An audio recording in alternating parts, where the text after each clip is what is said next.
Halo semua, sekarang kita akan masuk ke tutorial penggunaan Google Classroom dengan menggunakan handphone ya. Kemungkinan ada perbedaan tampilan di beberapa sistem operasinya.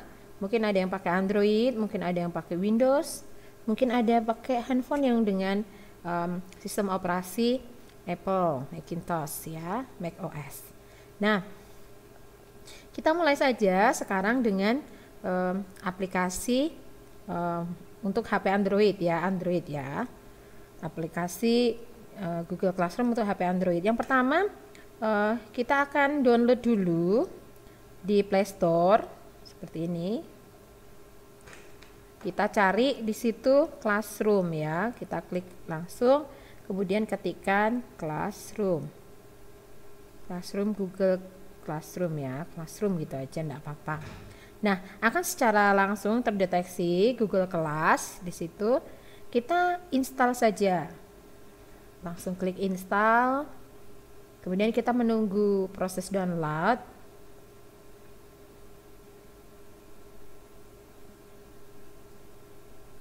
Gitu. Kita menunggu sampai 100% ya. Setelah selesai nanti proses download, kita langsung saja install begitu ya. Nah, ini langsung ada proses menginstal.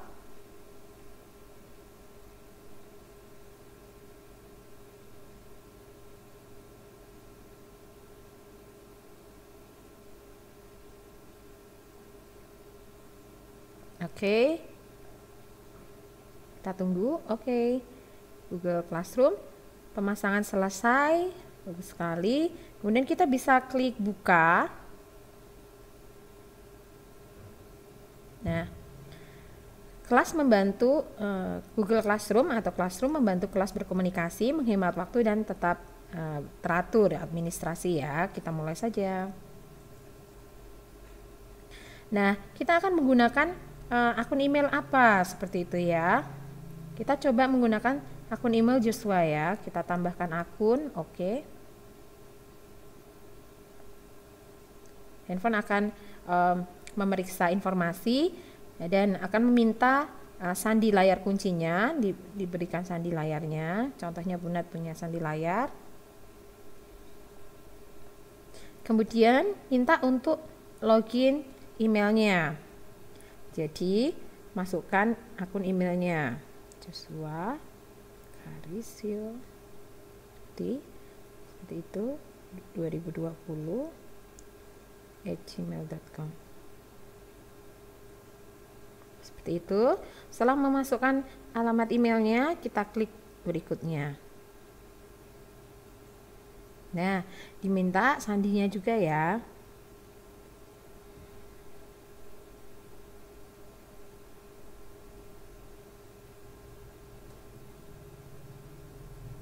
Kita coba cek. Oke, betul. Kemudian klik berikutnya. Nah, oke, tidak bisa menambahkan akun karena akun Google ini dikelola Family Link. Untuk menambahkan Joshua ke perangkat ini, Anda dapat menghapus semua akun ya. Buat pengguna baru untuk Joshua di setelan pengguna tambahan pengguna. Harus menghapus semua akun dulu ya di perangkat ini. Mengapa ini perlu? Jika beberapa orang seperti orang tua dan anak menggunakan perangkat yang sama, konten pribadi dapat bercampur. Jadi memang HP ini khusus untuk anak ya, jadi nggak bisa menggunakan HP untuk orang tua dan sebagainya. Membuat profil pengguna terpisah untuk anak dapat membantu menghindari kebingungan, khususnya untuk kontrol orang tua. Kita coba lagi ya. Ya, kita hapus dulu akun-akun yang tadi seperti itu. Oke, gitu aja. Oke, bagaimana cara menghapus akun email, akun Gmail yang lain di HP kita? Nah, jadi hanya satu akun email peserta didik saja yang tadi emailnya itu termasuk Family Link ya. Jadi termasuk pengawasan di bawah pengawasan orang tua. Jadi dimintanya satu handphone itu hanya ada satu email anak begitu, sehingga tidak tercampur dengan email orang tua atau setting-setting yang hanya untuk orang dewasa seperti itu nggih. Nah, cara pertama adalah kita klik Gmail gitu, kita mulai lewat Gmail aja tidak apa-apa. Kita klik, kemudian kita pilih ada logo profile picture kita ya. Di sana ada picture kita gitu, Bapak Ibu punya Bapak Ibu yang mau dihapus akunnya. Kemudian kelola akun, ini di bawah ini ya, kelola akun. Nah, kemudian akan ke tampilan akun dan sinkronisasi. Untuk menghapusnya berarti kita tinggal memilih akun ini, kita pilih, kemudian kita hapus. Ada di bawah ya, ada di bawah ini hapusnya, hapus. Kemudian di sini kontak email dan data lain yang terkait dengan akun ini akan dihapus. Oke, gitu. Itu cara untuk fitur perlindungan perangkat tidak akan berfungsi lagi, tidak apa-apa, nanti akan dimasukkan email yang baru gitu ya. Oke, gitu saja. Masukkan sandi layar kunci dari HP jika ada sandinya. Nah, sudah kosong ya, jadi tidak ada akun email di HP ini. Jadi bagaimana kemudian kita akan menambahkan melewati, kita hapus gitu ya. Kita masuk ke Classroom yang sudah di download tadi. Mana? Ini Classroom. Kita buka. Kemudian kita klik mulai. Kemudian kan belum ada akunnya di sana ya. Belum ada akunnya. Nanti HP akan memeriksa, jadi sistem handphone akan memeriksa akun apa yang mau digunakan begitu. Nah, dia akan mengeluarkan menggunakan akun Google apa. Nah, kita klik di situ, kemudian kita masukkan alamat email dari peserta didik ya.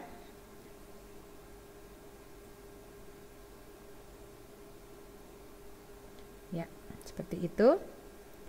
Setelah memasukkan alamat email, kemudian klik tombol berikutnya. Nah, diminta untuk masukin password.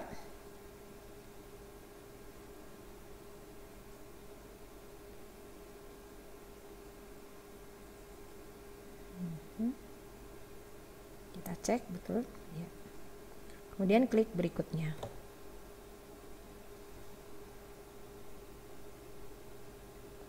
Nah, ini akan ada permintaan notifikasi seperti ini ya, izin dari orang tua, karena kan Joshua Karisvio itu kan akun anak ya, yang di bawah pengawasan orang tuanya. Nah, pilih orang yang menyiapkan perangkat ini untuk Joshua. Siapa yang menyiapkan? Oh ya, Natalia Prabandari yang kemarin untuk orang tuanya, seperti itu ya. Kita double klik, kita klik.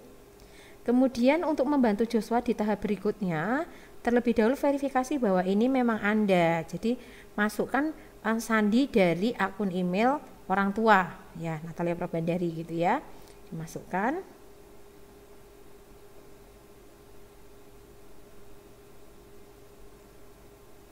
Itu dipastikan benar, kemudian klik berikutnya. Maaf. Ada notifikasi, oke. Kemudian privasi dan persyaratan untuk menambahkan Joshua Karisvio 2020@gmail.com di perangkat ini, terlebih dahulu setujui kebijakan privasi dan persyaratan layanan. Kemudian ada tombol saya setuju di bawah ya. Saya setuju, seperti itu. Memang nanti akan luangkan waktu untuk memastikan bahwa setelan Google untuk Joshua sudah selesai bagi Anda. Jadi ada kontrol di Google Play. Jadi anak tidak sembarangan untuk mendownload aplikasi seumpama khusus dewasa atau vulgar gitu, atau game-game yang tidak untuk anak seperti itu. Ini terlalu sadisme atau terlalu dewasa seperti itu ya. Kemudian filter di Google Chrome, jadi ada situs-situs khusus dewasa yang nggak akan tampil di Google Chrome-nya anak-anak. Kemudian ada filter khusus di Google penelusuran atau di search engine-nya Google. Kemudian kita klik berikutnya. Nah, berikutnya Anda akan menginstal Family Link Manager dan memilih setelan tertentu untuk perangkat ini, betul ya? Anda akan diberitahu kapan harus mengembalikan perangkat ke Joshua ya. Diberitahu kapan harus ya. Jadi ada notifikasi yang ke Bapak Ibu jika Joshua melakukan suatu kegiatan dengan handphonenya. Jadi nanti ada notifikasi yang masuk ke Bapak Ibu. Contoh Joshua sedang menginstal Google Classroom contohnya tadi ya. Nah, kemudian nanti akan ada notifnya ke email kita. Berikutnya. Nah, kemudian akan diperiksa infonya. Ditunggu sebentar.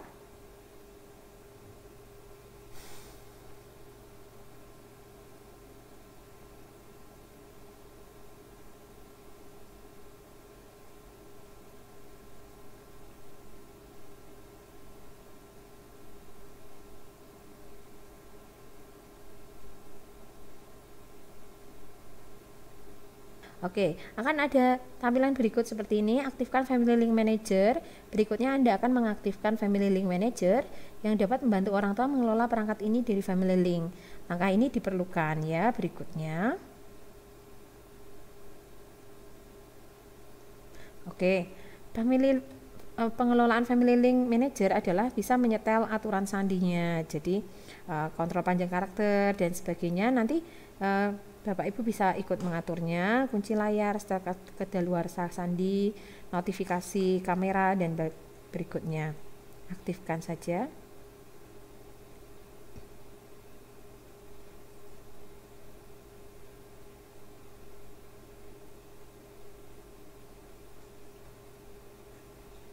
Nanti akan ada tinjauan aplikasi Bapak Ibu jika di HP ini ada aplikasi yang tidak sesuai untuk anak-anak ya.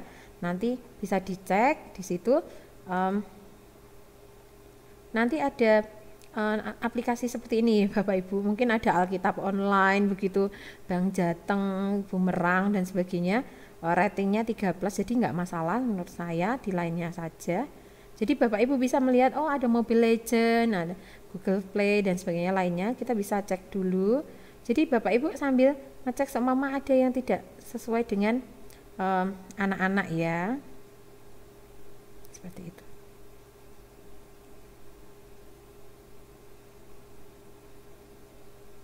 Nah, setelah Bapak Ibu cek, jadi di situ mungkin aplikasi yang kemarin sudah dipakai Bapak Ibu atau dipakai orang lain, sehingga ada beberapa aplikasi yang mungkin Bapak Ibu ingin menghilangkan.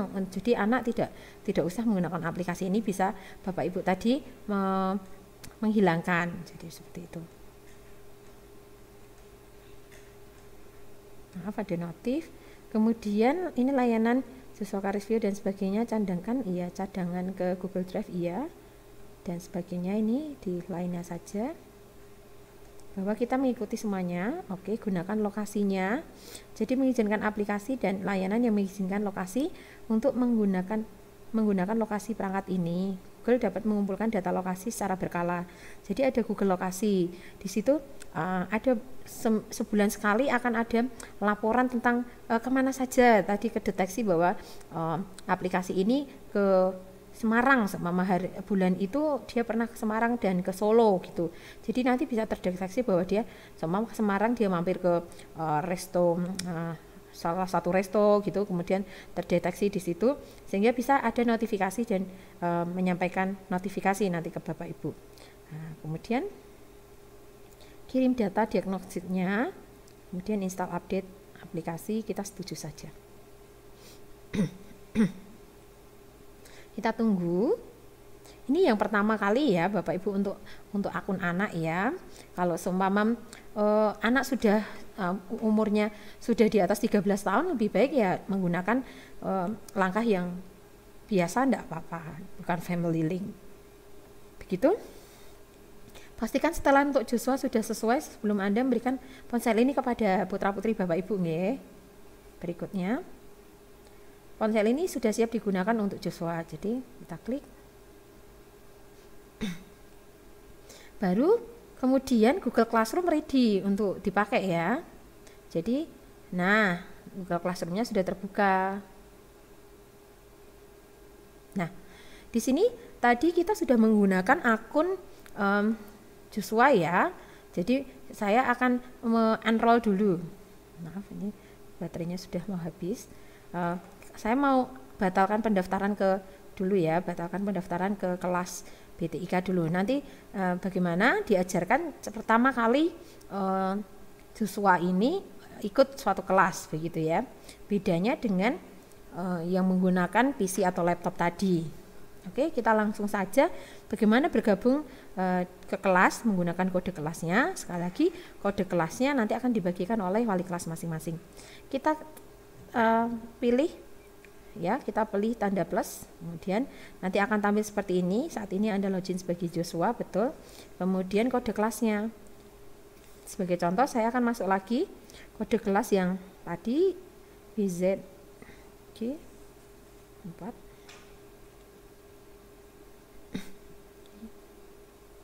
Begitu, langsung saja gabung.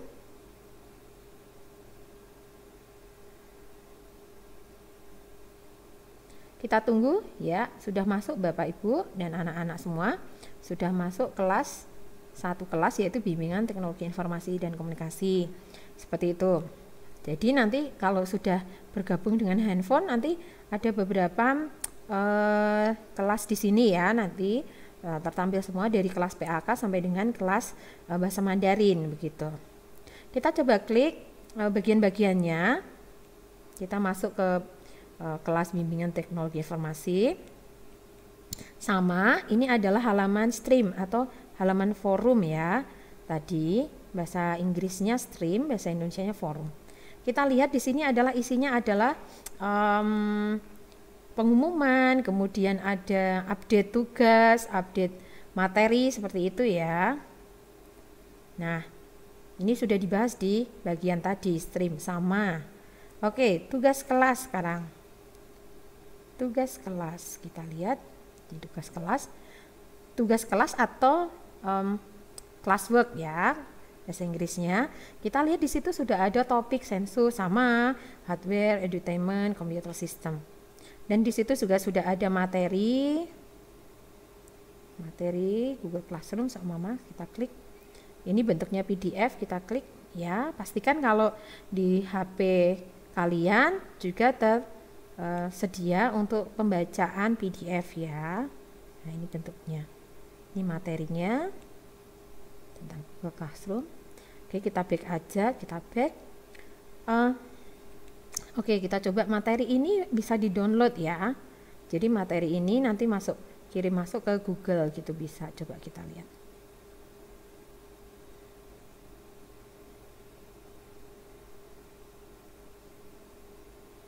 Nah. Oke. Kita masukkan dulu, jadi bisa diambil materinya begitu ya. Kemudian kita juga bisa lihat tugas-tugasnya. Kita akan belajar tugasnya. Kita akan belajar tugas sama casing komputer ya. Kita tugas casing komputer, carilah di situ isinya tenggatnya 18 Februari, tenggat itu due date atau deadline, kemudian judulnya casing komputer, tugasnya ada 100 poin untuk poin tertinggi, ada komentar kelasnya juga 0 gitu, belum ada komentarnya. Kemudian carilah artikel tentang sejarah dan perangkat casing komputer sama gitu ya. Copy dan edit file dengan kode Google Docs. Jadi mencari artikel kemudian mengeditnya dengan Google Dokumen. Jangan lupa lengkapi dengan sumber dan tanggal aksesnya. Download dan rename file casing dengan nama casing, nama per kelas. Silakan upload artikel kalian di sini. Yuk, caranya upload gimana ya? Kita buka seperti ini. Jadi ada swipe ke atas nih. Nah, di swipe, kemudian di swipe ya. Di swipe atau di swipe, oke gitu aja. Ditarik ke atas, kemudian kita tambahkan lampiran. Nah, kita tambahkan lampiran. Seumpama saya ingin memasukkan gitu ya, artikel berupa dokumen gitu. Ya. Kita mau bikin langsung di sini ini dengan Google Doc.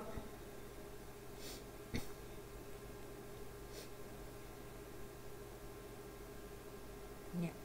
Langsung aja kita ketik di sini. Ini jadi artikel tadi tentang komputer ya. Tugas apa ya tadi? Kita lihat dulu. Tugas casing komputer ya. Kita klik lagi, kita edit. Itu kita dengan edit ini. Nah, bisa langsung ya. Pada bagian tugas kelas atau classwork akan ada tanda seperti ini. Kalau ada buku seperti ada batas bukunya itu berarti materi, kemudian kalau ada board kemudian ada listnya itu berarti tugas. Yuk kita coba klik salah satu materi yaitu Google Classroom, sama bentuknya materi PDF. Kita klik, bisa kita lihat di situ materinya. Kemudian kita bisa back, kita juga bisa melihat tugas ya, tugas-tugas yang ada di situ, dan sekalian kita akan belajar bagaimana cara mengupload tugas begitu. Seumpama kita mencoba di tugas casing komputer. Di tugas casing komputer di situ ada tenggat waktunya, kemudian tenggat waktu atau deadline, kemudian ada poinnya, poin tertinggi. Kemudian carilah artikel tentang ini begitu ya, copy dan edit dengan Google Dokumen. Nah, kemudian bisa diuploadkan. Baik. Berarti cara mengumpulkannya adalah kita swipe ke atas, kita geser ke atas. Kemudian tugas Anda ini. Kemudian tambahkan lampiran. Seumpama kalian sudah punya filenya, kalian bisa klik file. Kemudian memasukkan filenya. Seumpama file itu berupa ya dokumen ya. Kita pilih seumpama di sini dokumen PPS.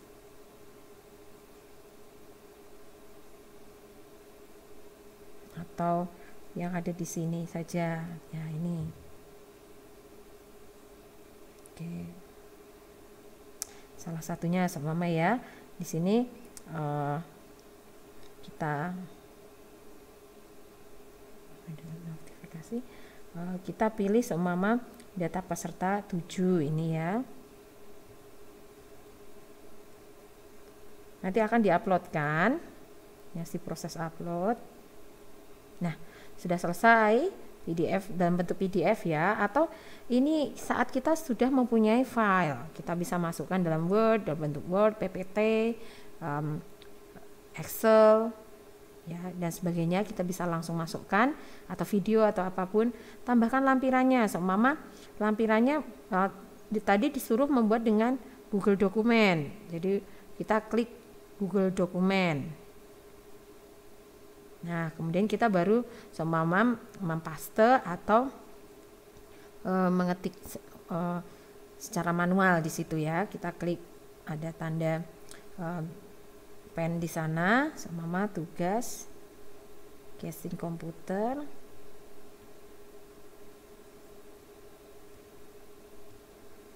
Di bawahnya oleh,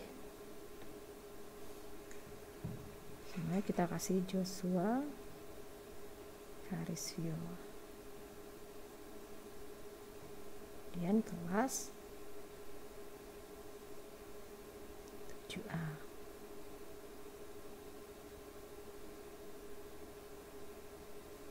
Begitu. Kemudian langsung kita dan saja kita centang. Ini kita bisa langsung silang ya, karena dia perubahan langsung disimpan secara otomatis pada penyimpanannya cloud ya, punyanya Google ya. Oke, sudah ada 2 file di sana. Salah satu file yang sudah aku punya, kita punya, kemudian atau kita langsung buat dari Google Dokumen. Langsung kita klik serahkan ya, atau menambahkan komentar pribadi atau private number kepada gurunya. Selamat pagi Ibu atau Bapak, ini saya sudah mengumpulkan ya, saya sudah mengumpulkan tugas. Mama, terima kasih. Jangan lupa untuk terima kasih ya. Untuk menekan post ya, postnya yang punyanya komen itu di post dulu, kemudian baru serahkan. Kemudian ada tampilan serahkan tugas, 2 lampiran akan dikirim, serahkan.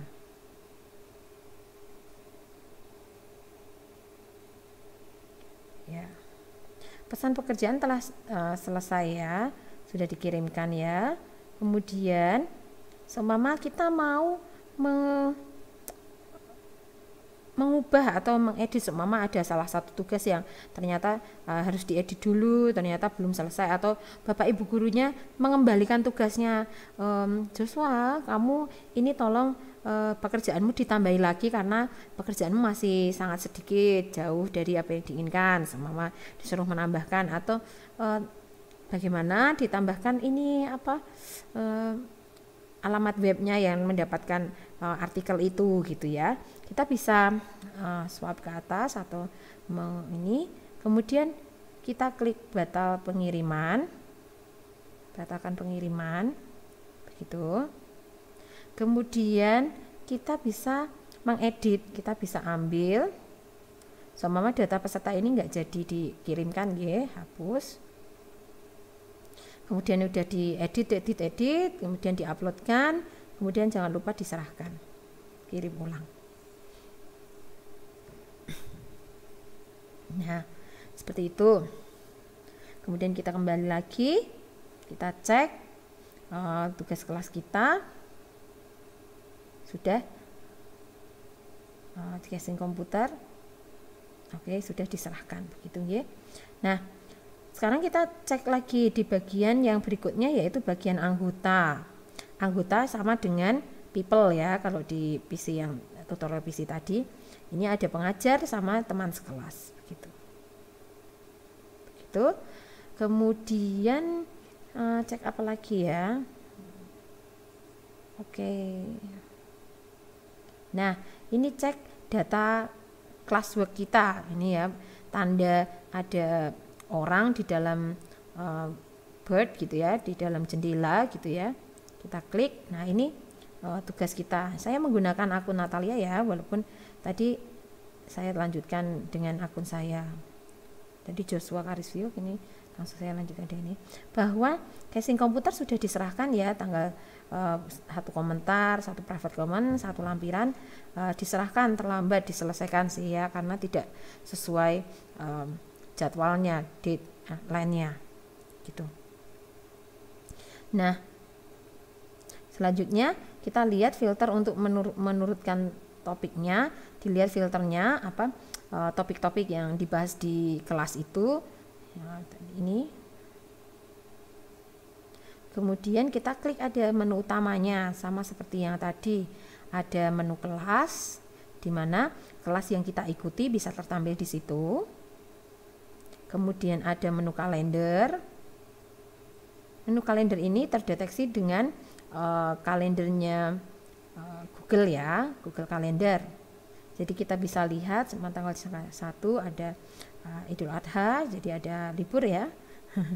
Atau di situ nanti akan ada tertampil semua tanggal 16 akan ada deadline tugas matematika dan sebagainya. Kita back.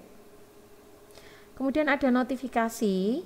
Kita bisa menotifikasi bahwa sudah dibaca semua ya, notifikasi ya. Di sini enggak ada notifikasi. Notifikasi itu isinya adalah deadline ya. Jadi kemudian kalau guru kita memberikan tugas kemudian ada deadline-nya, nanti ada di notifikasi itu. Notifikasi, kemudian kita bisa melihat notifikasi itu sudah terbaca atau belum. Kemudian ada daftar tugas ya, daftar tugas atau to do ya, tadi daftar tugas.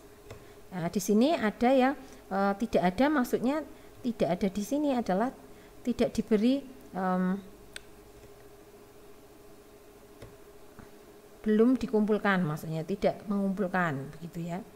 Yang contoh di bawah ini tidak ada batas waktu, ada satu tugas yang tidak ada diberi batas waktu sama guru kita. Jadi terlihat di sini bahwa daftar tugas yang belum kita selesaikan itu banyak sekali. Kemudian ada yang sudah selesai satu ya, tadi sudah dikumpulkan casing komputer ya. Oke, kita kembali lagi dengan back di sini. Kemudian ini nanti di bawah daftar tugas itu nanti akan tampil kelas-kelas kita ya, yang sudah kita ikuti.